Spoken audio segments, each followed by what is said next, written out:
was one of those nights where the city felt alive in all the wrong ways. I'm Jake Carter, a security guard for a mid-sized office building smack dab in the heart of downtown. Around here, the streets hum with trouble after dark, break-ins, smashed windows, you name it. Businesses lose thousands every month to thieves who don't care about locks or cameras. Most nights, I'd patrol the lot with a coworker, swapping stories to keep the boredom at bay. But this month, I was flying solo. The company I worked for was training up some new guy, leaving me to roam the property alone. I didn't mind too much. Sure, it was quieter, and staying awake was a battle without someone jabbering in my ear, but I'd take that over a chatty partner who got on my nerves any day. About 2 weeks into February, I was making my usual rounds. The air was cold, the kind that bites at your fingertips, and the parking lot stretched out empty under the faint glow of streetlights. I'd circle the building, check the doors, and scan the perimeter, routine stuff. That night, though, something caught my eye. Across the street, on the far side of the road, 2 figures stood in the shadows. They were just shapes at first, barely lit by the dim haze of a distant lamp. I couldn't tell if they were staring at me or the building, but the way they lingered there, motionless, sent a shiver down my spine that had nothing to do with the chill. I kept moving, pretending not to notice, and by my next lap, they were gone. I chalked it up to paranoia, probably just some late-night drifters passing through. The rest of my shift dragged on without a hitch, and I clocked out at 6 a.m., the sun just starting to peek over the skyline. The next few days were uneventful, almost dull. I'd walk the lot, check the locks, and listen to the hum of the city winding down. But then, toward the end of that week, I saw them again. Same spot, same shadowy silhouettes, standing there like they were waiting for something or someone. My gut twisted. This wasn't a coincidence. I stopped my rounds right there, planting myself on the edge of the lot where I could keep an eye on them. Maybe if they knew I'd clocked them, they'd back off. For 5 minutes, I paced back and forth, my flashlight cutting through the dark, my shadow stretching long across the asphalt. Eventually, they turned and slipped away, vanishing into the night. I strained my eyes, trying to catch details, height, clothes, anything, but they were too far off, swallowed by the gloom. I stuck around another 15 minutes, half expecting them to circle back, but the street stayed empty. With a shrug, I headed inside. It was about 1 a.m., and my stomach was growling. The break room sounded like the perfect pit stop. The break room sat at the end of a long hallway in the back of the building. Nothing fancy, just a table, a microwave, and a vending machine that ate more quarters than it gave snacks. I plopped down, pulled out a sandwich, and started scrolling through my phone, letting the quiet settle around me. Then a noise. Sharp, sudden, like something heavy shifting in the distance. I froze, my thumb hovering over the screen. This wasn't the usual creak of the building settling. I set my phone down and stared at the doorway, ears straining. Silence. After a moment, I got up and edged toward the hall, poking my head out. Nothing but shadows and the faint buzz of fluorescent lights. I waited, counting the seconds, 10, 20, 30. Still nothing. Probably just my imagination playing tricks, I told myself. I finished my food, brushed off the unease, and headed to the security office. The office was a cramped little room stuffed with monitors and a keyboard that had seen better days. I ran a quick check. No alerts, no red flags, everything green. Normally, this was the part of the night where I'd kick back and coast until dawn, but something nagged at me. That noise, it wasn't right. Boredom mixed with curiosity, and I decided to do another sweep. I grabbed my flashlight and started outside, circling the building again. The lot was dead quiet, just the low drone of streetlights and the occasional rustle of wind. No one lurking, no signs of trouble. Satisfied, I stepped back inside to tackle the interior. The building's main hallway was a long, L-shaped stretch, dimly lit and lined with locked offices. One end led to the front entrance. The other hooked around to a stubby stairwell with an old emergency exit. That door was a relic, solid metal, rusted at the edges, and bolted shut with a massive padlock. It predated the modern security system, so the company had just sealed it up and called it a day. I didn't think much of it until I reached the end of the hall and glanced through the stairwell's small window. My heart stopped. The padlock lay on the concrete in two jagged pieces, and the door hung ajar, its bolts bent like they'd been pried open with raw force. Panic hit me like a freight train. I stumbled back, my mind racing. If someone had broken in, how had they gotten past me? I'd been right there. I bolted to the security office, my boots pounding the tile, and pulled up the footage. My hands shook as I rewound the tapes, piecing it together. There I was, standing outside, watching those two creeps across the street. After they slinked off, I'd lingered, keeping watch. That's when it happened. The cameras caught them circling around to the back, crowbars in hand. They snapped the lock, forced the door, and slipped inside, right under my nose. They hit the workrooms, rifling through desks and cabinets. And then the kicker. While I was eating my sandwich in the break room, one of them was on the other side of a door, 2 feet away, crouched and waiting. The noise I'd heard? One of them had bumped a desk while ducking out of sight. When I'd gone back outside for my rounds, they'd made their escape, slipping out the way they came. I zoomed in on the grainy footage. Both carried weapons, knives strapped to their belts, maybe guns. My stomach churned. They weren't just thieves. They were ready to fight if I'd stumbled into them. I called the cops, handed over the tapes, and waited as they combed the building. The company later said some hard drives and files were missing. Stuff they seemed real jittery about losing. But the thieves? No trace. The footage was too blurry, their faces hidden under hoods and masks. The police shrugged it off as a dead end, and that was that. No arrests, no answers. Just me, left wondering what they'd wanted and how close I'd come to finding out the hard way. Even now, I replay it in my head. The way they watched me from the shadows, the silent break-in, the moment I walked past one of them without a clue. I still work nights, but not there, switched to a hospital gig a while back. Still, some shifts. When it's quiet and the dark presses in, I can't shake the feeling that someone's out there, waiting.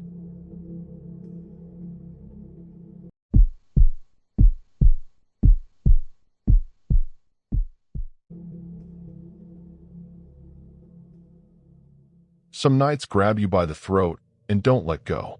I'm Sarah Miller, a front desk worker at a hospital ER in a gritty corner of the city. The job's a mixed bag. Some shifts are chaos, others drag on like molasses. You see everything here. Broken bones, wild drunks, people who've tangled with the wrong end of a blade.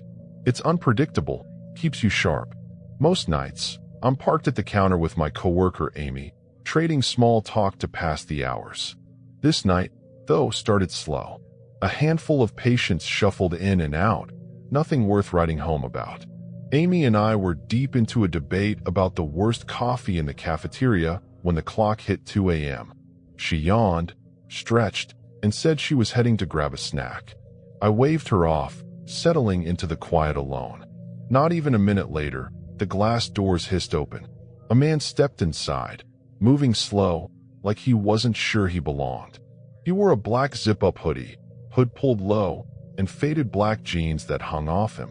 His hair was dark, longish, tangled like he'd rolled out of bed or hadn't slept in days. He approached the counter, his steps deliberate, and I felt a prickle crawl up my neck. Something about him was off.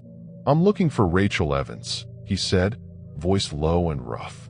I didn't recognize the name, but I punched it into the system anyway, scanning the admissions log. Nothing. No Rachel Evans, no trace of anyone close. I glanced up at him, his hands stuffed deep in his pockets, shoulders hunched. "Sorry, no one by that name's here," I told him. "You might try the other hospitals nearby." He nodded, awkward and stiff, then turned and shuffled out. I caught the security guard's eye across the room. Big guy named Tom, posted near the entrance. He raised an eyebrow, and I gave a little shrug. We didn't need words to agree. That guy was weird. Amy came back about half an hour later, a bag of chips in hand, and the night rolled on without a ripple. A few more patients trickled through, but it stayed tame. I punched out at 4 a.m., said my goodbyes to the crew, and headed for the parking lot. This wasn't a huge hospital, but the lot was massive, sprawling out into the dark. Staff had to park way in the back to leave the closer spots for patients. I pulled my jacket tight against the February chill and started the trek to my car, the only sound my boots crunching on gravel. Halfway there, a strange feeling washed over me, like a weight pressing down, making my skin itch. That guy from earlier flashed into my mind, uninvited. I shook it off, blaming the empty lot and the late hour, but my pace quickened anyway. I reached my beat-up sedan, tossed my bag onto the passenger seat, and slid behind the wheel. The engine sputtered to life, and I pulled out, ready to put the shift behind me. I live about 20 minutes from work, a straight shot down long, lonely roads. At that hour, the streets were a ghost town. No cars, no lights, just me and the hum of the tires. But that feeling wouldn't leave. Every few seconds, I'd flick my eyes to the rearview mirror, half expecting headlights to flare up behind me. Nothing, just black. I told myself I was being paranoid. Too many late nights, too many creepy patients, but my hands gripped the wheel tighter. By the time I turned into my driveway, my nerves were buzzing. I parked, grabbed my bag, and stepped out, locking the car with a quick beep. The house was dark, a small two-bedroom I'd called home for years. I hurried up the front steps, keys jangling, and let myself in, flipping the deadbolt behind me out of habit. I hadn't even kicked off my shoes when it happened. Footsteps, fast, heavy, thundered up to the porch. Someone grabbed the doorknob and rattled it hard, testing the lock. My breath caught in my throat. "Excuse me, ma'am," a voice called, muffled through the wood. "Can you open the door? I need help. Please." I froze. I knew that voice. Low, rough, the guy from the hospital. My hands trembled as I fumbled for my phone, dialing 911 with shaky fingers. He jiggled the handle again, then stopped. A beat of silence, and then footsteps pounded away, fading into the night. I crept to the door and peered through the peephole. Down the street, a figure in a black hoodie sprinted off, swallowed by the shadows. The cops showed up 10 minutes later, lights flashing silently in the driveway. I spilled everything. The guy at the ER, the uneasy vibe, the way he'd tracked me home. They searched the yard, the street, then asked to check my car. That's when the world tilted. One of them popped the back door, and it swung open. Empty, but the seat was pushed forward, a faint indentation in the cushion. "He was in here," the officer said, voice flat. "Probably the whole ride home." My knees buckled. He'd been in my back seat, curled up behind me, while I drove those empty roads, oblivious. The hospital CCTV caught his face clear enough to ID him later, and they picked him up a few days after. Some drifter named Michael Reese, no one I'd ever met. But he'd been watching me for weeks, lurking outside the ER, memorizing my car, my routine. That night, he'd slipped into my unlocked sedan while I was inside, waiting for his chance. They figured he'd banked on me parking in the garage.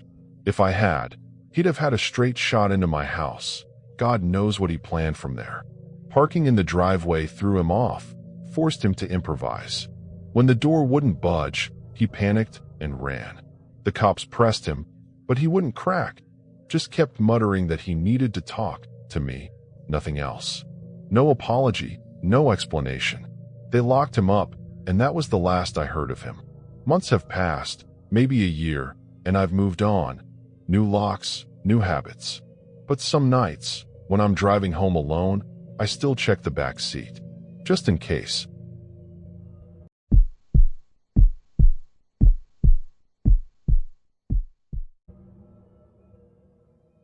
There's a strange kind of peace in the dead of night until it turns on you. My name's Ethan Brooks, and back in my mid-20s, I worked the graveyard shift at a 7-Eleven just off a quiet stretch of highway. I was juggling online college courses at the time, so the gig was perfect. slow enough to crack open my laptop and chip away at assignments between customers. Most nights, the place was a ghost town. I'd set up at the counter, textbooks sprawled out, and only slide the screen aside when someone wandered in for a late-night soda or a pack of smokes. It was a rhythm I'd gotten used to, and it worked. This night, though, the weather was miserable, cold rain pelting the windows, wind rattling the sign out front. I loved it. Bad weather meant no one bothered to stop by, and I could focus uninterrupted. I'd been in it for nearly 2 hours, hunched over my laptop, hammering out a paper on some topic I barely cared about. The store was silent except for the hum of the coolers and the occasional drip from a leak in the ceiling I'd been meaning to report. Then the bell above the door jingled, snapping me out of my zone. A guy stepped in, shaking rain off his jacket. He looked about 30, scruffy beard, short dark hair, wearing a plain gray hoodie and jeans that had seen better days. I nudged my laptop aside and leaned on the counter, waiting. He didn't say a word, just wandered the aisles, hands in his pockets, head down. After a couple minutes, he turned and walked out, climbing into a beat-up sedan parked out front. The headlights flared, and he was gone. Odd, but not unheard of. People changed their minds. I shrugged, pulled my laptop back, and dove into my work again. Half an hour ticked by, maybe less, when I caught a flash of light through the window. I glanced up, squinting into the rain.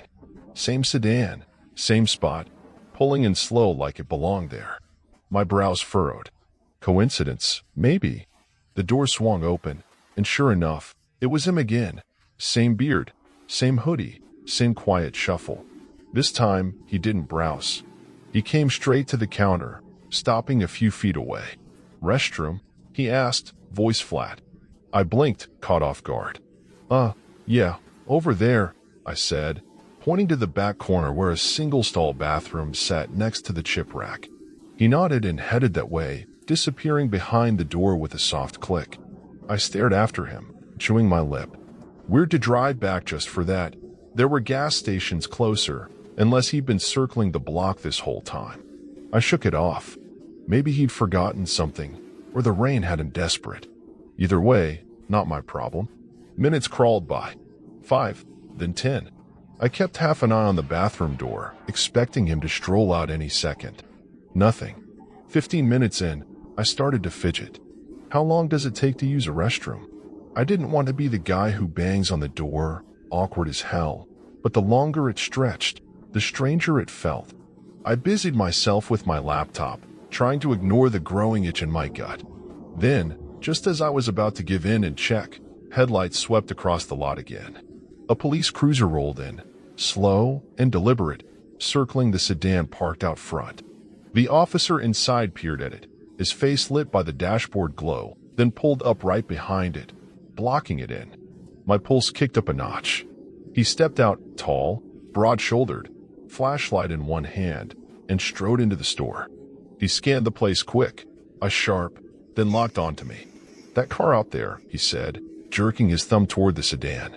"You know who owns it?" His tone wasn't casual, it was tight, urgent.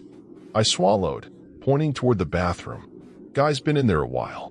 Came in maybe 25 minutes ago." The cop's jaw tightened. He crossed the floor in 3 long strides and started pounding on the door. "Police. Open up." No answer.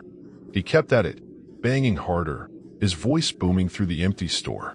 My hands went clammy. Something was wrong, really wrong. After a minute, he turned to me, impatience etched on his face. "You got a key?" I nodded, fumbling through the drawer under the counter until my fingers closed around a grimy old keyring. I jogged over and handed it to him, stepping back as he jammed it into the lock. The door swung open, and he went in, gun drawn, stance low. I craned my neck from behind the counter. The bathroom was empty. Sink, toilet, trash can, all there. But no guy. I blinked, dumbfounded. "I swear he went in," I stammered. "He didn't come out. I'd have seen him." The cop didn't respond right away. He swept his flashlight around, then tilted it up.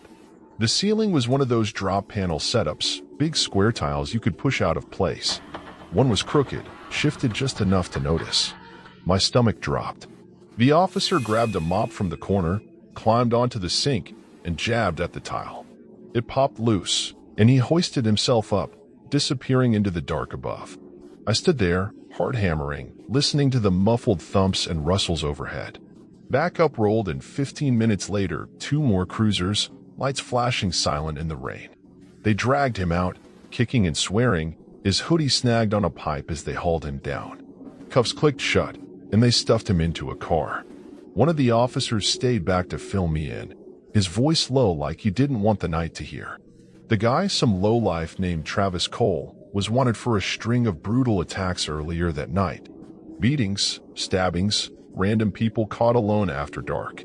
They'd picked up his car on a gas station camera a few miles away, tracked him here. Best guess? He'd spotted the cruiser rolling up and bolted for the ceiling, hoping to wait it out, or worse. Could have been hiding up there for you, the cops said, eyeing me. You're lucky we got here when we did. I nodded, throat dry, not sure what to say. They wrapped it up quick, towed the sedan, took my statement, and left me with a store that felt too big and too quiet. I locked the door after them, flipped the sign to closed, and sat there, staring at the ceiling. That panel still hung loose, a black square gaping down at me. I didn't touch my laptop again that night, just watched the rain streak the windows until my shift ended at dawn. He's locked up now, from what I heard. Life sentence, no chance of getting out. But I still think about it. Was he running from the cops, or lying in wait up there, listening to me type, waiting for the right moment? I don't know. I quit the 7-Eleven a month later, finished school, moved on. Still, some nights, when it's quiet and cold, I catch myself looking up, just to be sure.